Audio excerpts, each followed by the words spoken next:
আমরা অপেক্ষা করে আছি, আসেন দেশে। দেশে আছেন, দেখা হবে ইনশাল্লাহ রাজপথে। 27 বছর বয়সে মুক্তিযুদ্ধ করেছি, এখন 82 বছর বয়সে আরেকটা করব বাংলাদেশের জন্য। বাংলাদেশে জনগণের শাসন গণতন্ত্র চিরস্থায়ী করে যাব আমরা। ভুল তো মানুষ করেই, নিশ্চয়ই এখানে ডকুমেন্টারিতে অনেক ভুল আছে।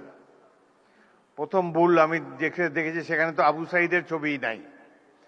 আবু সাইদ এই বিপ্লবের প্রতিচ্ছবি, প্রতীক। তার ছবি না থাকলে এটা কোনো ডকুমেন্টারি হলো না। সেখানে আরো নাই দেশনেত্রী বেগম খালেদা জিয়ার ছবিও তো নাই।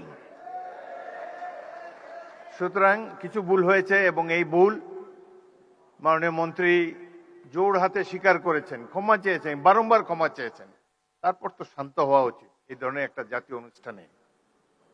এটাকে পুষে সংসদের মতো একটা ওয়াকআউট, এটি বাঞ্ছনীয় নয়।